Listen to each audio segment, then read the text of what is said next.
All right, guys, so we are going to go ahead and play Flashcard Factory. So I'm going to explain to you kind of what you're doing and what we're going to do with these. And so this is an example of a screen that you will see when you log in. So when I started, okay, you're going to be assigned to, let me shuffle some teams. So that these two, keep shuffling. All right, so you're going to be partnered up. Okay, so this is what I'm going to see on my end.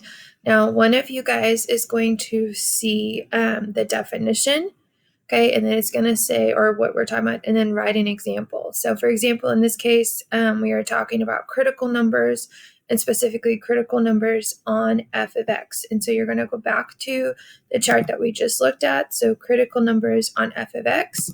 So you're going to write f of x changes direction. Okay, so again, I just get it straight from the chart, right? So writing that definition, and then you're going to click I'm done. Okay, now you're going to be waiting for your partner. So your partner is then going to draw a visual of what this looks like. So notice they're going to have a drawn example. Okay, so when you draw it, guys, you're going to draw what does this look like on a graph. And the first thing, and then notice while you're drawing, your partner will be able to see your drawing, right? So you guys are going to be kind of communicating. But the first thing I need you to do when you draw your graph is I need you to label it. Is this an f of x? Is this an f prime of x? Or is this an f double prime? So in this case, and I can always click back to directions, I'm talking about f of x.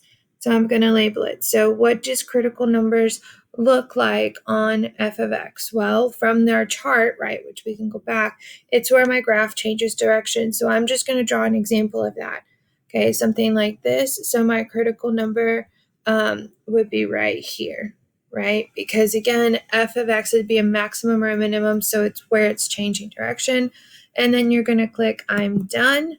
Okay, and so notice both of you guys are going to be able to look at it. If you agree on it, great.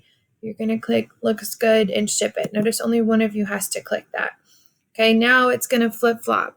Okay, so one of you guys is going to look at the definition and the other one's going to look at the drawing. So this one says critical numbers on f prime.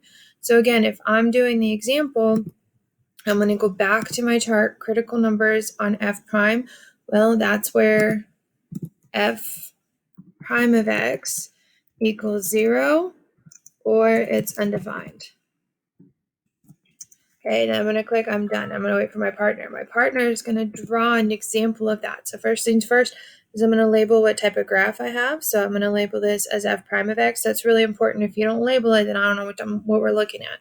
And then you're going to go ahead and draw. So again, where it's 0 or undefined. Well, okay, if I draw right here, right, so then my critical numbers would be here.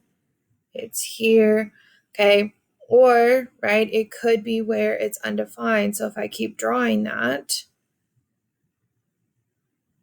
okay, that would also be an example of a critical number right there, right? So that's circle because it's undefined, okay?